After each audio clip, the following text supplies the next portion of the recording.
Good morning बच्चों। नए साल 2021 की हार्दिक शुभकामनाओं के साथ जो विषय मैं आज तुम्हें पढ़ाने वाला हूं वो है गणित। मैं हूं एएस सर जो तुम्हें गणित पढ़ाएंगे।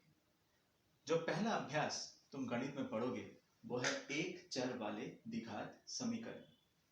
एक चर वाले, सबसे पहले हमें समझना होगा ये एक चर, इस चर का क्या मतलब है, द्विघात का क्या मतलब है। समीकरण जो हमने इसके पहले क्लास 9 में जाना था, तो इसमें एक चर वाले द्विघात समीकरण का क्या अर्थ है ये हम जानते हैं।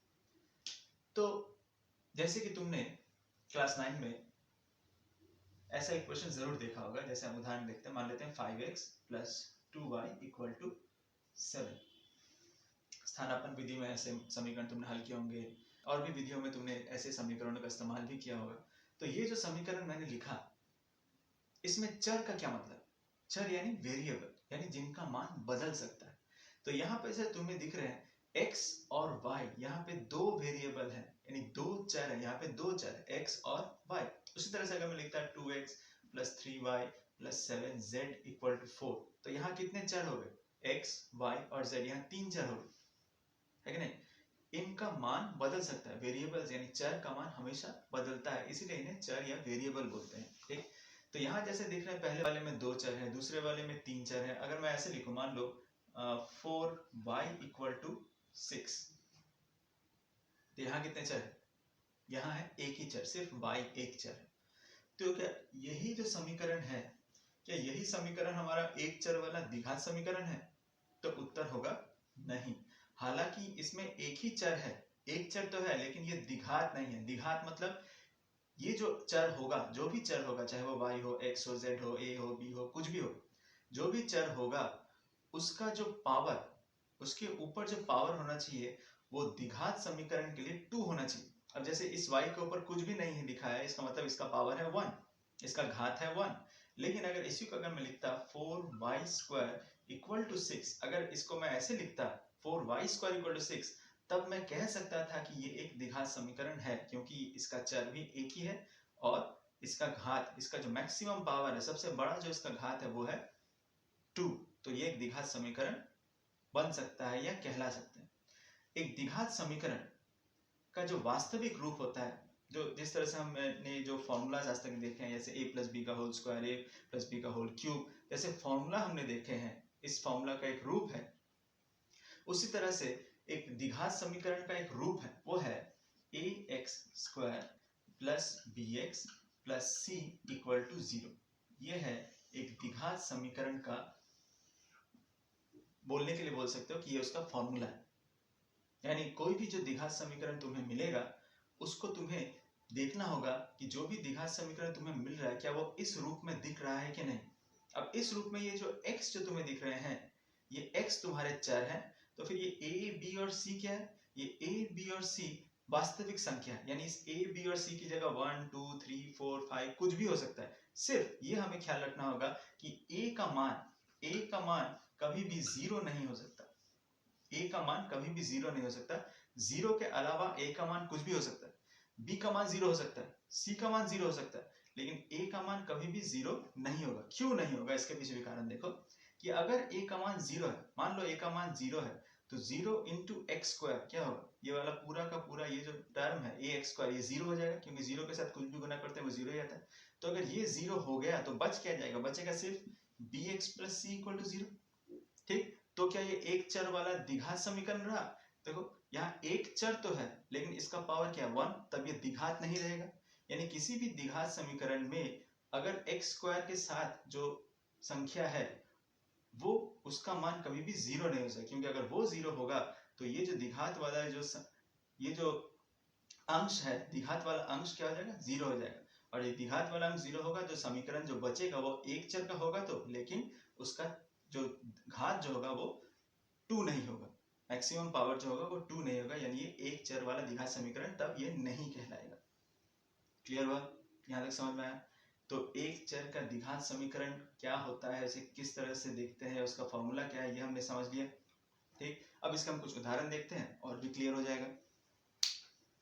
चलो ध्यान दें। तो एक चर का द्विघात समीकरण का जो फॉर्मूला था वो तो हमने देखा, यानी उसका जो रूप होगा, जनरल रूप है वो इस प्रकार का, ax² + bx + c = 0, जहाँ a का मान कभी भी 0 नहीं होगा। भले ही b और c का मान 0 हो, चाहे वो प्लस में हो, b का मान प्लस भी हो सकता है, b का मान माइनस भी हो सकता है, c का मान प्लस हो सकता है, माइनस भी हो सकता है, a का मान प्लस हो सकता है, माइनस भी हो सकता है, लेकिन a का मान कभी भी 0 नहीं होगा। यहाँ पे हम लिख ही देते हैं कि a ≠ 0, a का मान कभी भी 0 नहीं होगा। इसका कारण भी हमने जान लिया क्यों नहीं होगा, a का मान 0 होने से ये द्विघात समीकरण नहीं रहेगा। अब इसके पहले जो हमने इसी के ऊपर जो हमने एक सूत्र लिखा था 4y² = 6, और मैंने कहा था ये द्विघात समीकरण है। तो क्या ये द्विघात समीकरण है, क्या इस रूप में ये है? देखो तो ध्यान से, देख के तो लग रहा नहीं, क्यों? क्योंकि 6 को अगर इधर ले आओ तो देखो 4y² - 6 = 0 होगा। अब इसके साथ इसकी तुलना करो, देखो हमारा जो द्विघात है, हमारा जो चर है, यहाँ पे x है, फॉर्मूला में x है, वो y भी हो ही सकता है, x है। इसके साथ अगर तुलना, इसके साथ अगर इसको तुलना करेंगे तो हमें दिख रहा है यहाँ पे द्विघात जो चर था, चर का घात 2 है, यहाँ पे भी चर का घात 2 है, ये तो मिला। a का मान 0 नहीं है क्योंकि a का मान यहाँ 4 है, ठीक है। c की जगह देखो यहाँ 6 है, लेकिन उसका साइन क्या है, यहाँ प्लस है, यहाँ माइनस है। हो सकता है जैसे हमने कहा c का मान प्लस माइनस कुछ भी हो सकता है, लेकिन ये वाला जो अंश है ये तो यहाँ पे नहीं है। तो क्या ये द्विघात समीकरण है? ध्यान दो, अगर मैं इसे ऐसे लिखूं, प्लस चाहे माइनस कुछ भी लिखूं, 0 × y - 6 = 0। अब इसके साथ इसकी तुलना करो तो क्या ये द्विघात समीकरण बना? देखो चर है, मैक्सिमम घात क्या है 2 मैच किया, चर के साथ जो अंश है a, यहाँ पे उसका मान है 4 जो 0 नहीं है, यानी ठीक है। चर है x, यहाँ पे भी y है। हमने जाना था b का मान 0 हो सकता है, माइनस भी हो सकता है, प्लस भी हो सकता है। b का मान अगर 0 होगा तो देखो 0 × y असल में क्या होगा, कुछ भी नहीं है, यानी जो कुछ नहीं था यहाँ पे, जो ये वाला अंश था ही नहीं, उस अंश को सिर्फ मैंने समझाने के लिए तुम्हें दिखाया कि इस जो अंश नहीं था, ठीक, उस अंश को हम 0 × y समझ ही सकते हैं। समझने से होगा क्या, इसके साथ अगर इसकी तुलना करेंगे तो हम पाते ये है कि ये जो द्विघात समीकरण का जनरल फॉर्मूला था और ये जो सवाल था, इस सवाल को भी हम द्विघात समीकरण के रूप में लिख सकते हैं। सिर्फ बीच का जो अंश नहीं था उसे हमने 0 × y लिखा, क्योंकि हमें मालूम है b का मान 0 हो सकता है, c का मान भी 0 हो सकता है। यानी इसी सवाल को, अब इसी सवाल को अगर मैं ऐसे लिखता, मान लो 4y² सिर्फ = 0 लिखता, तो क्या ये द्विघात समीकरण होता? क्या इसको इस रूप में लिख पाता? देखो कैसे लिखता, 4y² तो ठीक है, प्लस या माइनस कुछ भी लिख सकता था, चलो मैं माइनस लिखता हूँ, 0 × y - 0। इस समीकरण को मैं इस रूप में भी लिख सकता था। ऐसे लिखने से इसके समीकरण के जो मतलब था या जो इसका गठन था उसमें कोई परिवर्तन नहीं है, सिर्फ इसका रूप बदला है। और इस रूप के साथ इस रूप को अगर तुलना करोगे तो तुम पाओगे, देखो ये भी एक द्विघात समीकरण ही बन रहा है। चर है x का पावर घात जो है 2, यहाँ पे भी हमारा चर y घात 2, चर के साथ जो संख्या a है उसका मान 0 नहीं है, यहाँ पे भी 4 है, ठीक। b × x तो वो हो गया 0 × y, c तो हो गया -0, यहाँ पे जैसे प्लस भी था यहाँ -0 है, हो ही सकता है। तो ये जो समीकरण बना ये भी एक द्विघात समीकरण ही बना, ठीक। लेकिन यही सवाल अगर ऐसे होता, सिर्फ मान लेते हैं y 4y = 3, 4y = 3 है, तो क्या ये द्विघात समीकरण है? तो ध्यान दो, इसको अगर मैं लिखता 4y - 3 = 0 और यहाँ पे अगर लिखता 0 × y² प्लस, अब जैसे मैंने इन लोगों को लिखा था यहाँ पे तो लिख ही सकता था, हाँ एकदम लिख सकता हूँ, ये भी मैं लिख सकता हूँ, लेकिन ये लिखने के बाद क्या ये द्विघात समीकरण बना? तो देखो ये द्विघात समीकरण नहीं बना, क्यों?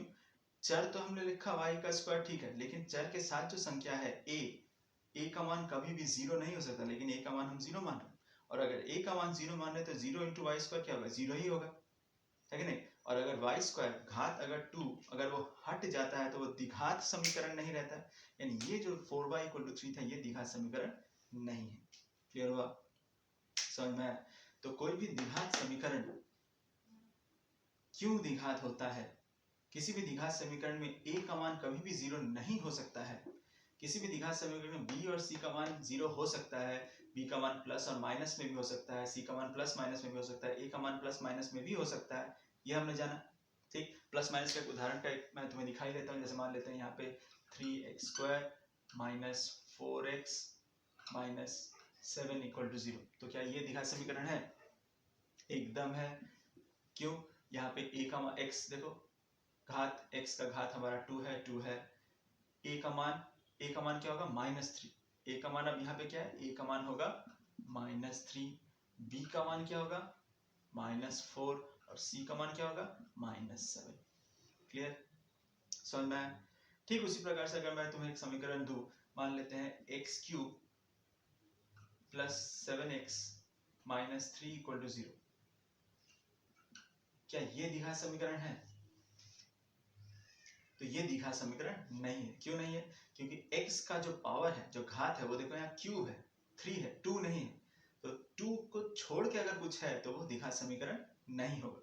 लेकिन इसी सवाल को अगर मैं ऐसे लिखता, मान लो x⁶ plus 7x³ plus 3 equal to 0, क्या ये द्विघात समीकरण है?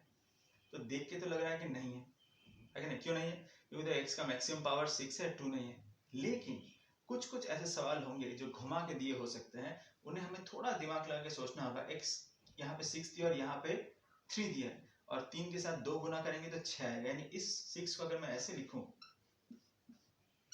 देखो ब्रैकेट के बाहर मैं 2 लिखा, अंदर 3 लिखा, यानी 3 से 2 गुना करेंगे तो 6 ही आएगा, plus 7x³ plus 3 equal to 0। और अगर हम ये मान ले कि माना x³ बराबर y, x³ बराबर y अगर मानेंगे तो यहाँ देखो x³ जो क्या लिखेंगे? y², स्क्वायर था वो 2 बाहर था, 7y प्लस 3 इक्वल टू 0। देखो, तो ये जो समीकरण था, ये देख के तो लग रहा था कि द्विघात समीकरण नहीं है, लेकिन x³ को अगर हम y मान ले, x³ को y मान ले, तब ये द्विघात समीकरण जैसा बन गया, यानी तब ये द्विघात समीकरण बना। यानी x के 3 घात के लिए, x का घात अगर 3 हम मानते हैं इक्वल टू y मानते हैं, तब ये द्विघात समीकरण बन जाता है। यानी कुछ सवाल ऐसे आ सकते हैं जो देख के लग सकता है कि द्विघात समीकरण नहीं है, लेकिन वो द्विघात बन सकते हैं। और कुछ सवाल ऐसे भी आएंगे जो देख के लगेगा कि वो द्विघात है, लेकिन वो द्विघात समीकरण नहीं होंगे। अब उनका हम देखते हैं कैसे। इस सवाल का देखो, ये तुम्हारा एक्सरसाइज का सवाल है। अब ये सवाल देख के ये सवाल ये है कि क्या ये द्विघात समीकरण है कि नहीं। अब देख के तुम्हें क्या लग रहा है? देखो x है, x का घात 2 तुम्हें दिख रहा है, x भी है, यहाँ पे भी x है, सिर्फ ये c वाला हिस्सा नहीं दिख रहा है तुम्हें। तो ये कुछ तो तुम्हें द्विघात समीकरण जैसा ही दिख रहा है। तो क्या ये द्विघात समीकरण है? अब देख के तो लग रहा है कि x का पावर 2 है, तो डेफिनेटली द्विघात समीकरण होगा। लेकिन अगर इसे हल करोगे तो ये पाओगे कि ये द्विघात समीकरण नहीं है। देखो कैसे, इसका अगर हम लसा लेंगे तो ये क्या बनेगा? x² प्लस 3 और नीचे आएगा x, ठीक, और यहाँ आएगा x², ठीक है। ये x अगर इस तरफ गया तो क्या आएगा? x² प्लस 3, ये x जब इस तरफ जाएगा तो क्या होगा? क्रॉस होकर गुना होगा x³ के साथ, x² के साथ, तो बनेगा क्या? x³, ठीक। अब चाहो तो इसको इस तरफ लो या बाकी सबको ले जाओ, तो मैं इसी को ले आता हूँ। तो x³ माइनस में plus x² plus 3 equal to 0। अब इसके साथ जो द्विघात समीकरण का जो रूप है उसको अगर तुलना करेंगे तो क्या द्विघात समीकरण दिख रहा है? देखो x² तो है, लेकिन यहाँ देखो x³ भी है, और यहाँ कहीं पे भी x का पावर क्यूब नहीं, यानी x का जो मैक्सिमम घात, सबसे बड़ा जो घात हो सकता है द्विघात समीकरण के लिए 2 ही हो सकता है, लेकिन यहाँ पे देखो 3 है, यानी ये क्या है? द्विघात समीकरण नहीं है। जो पहले देख के लग रहा था कि है, लेकिन असल में वो द्विघात समीकरण नहीं है। ठीक उसी प्रकार से एक और सवाल लेते हैं। मान लेते हैं x² minus 6 root x plus 2 equal to 0। क्या ये द्विघात समीकरण है? देखो x है, उसका घात 2 है, उसका घात 2 है, x के साथ कुछ नहीं है, यानी a का मान यहाँ पे क्या है?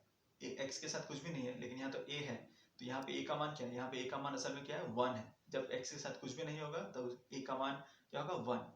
यहाँ पे देखो क्या है? 6 रूट x, और रूट का मतलब क्या है?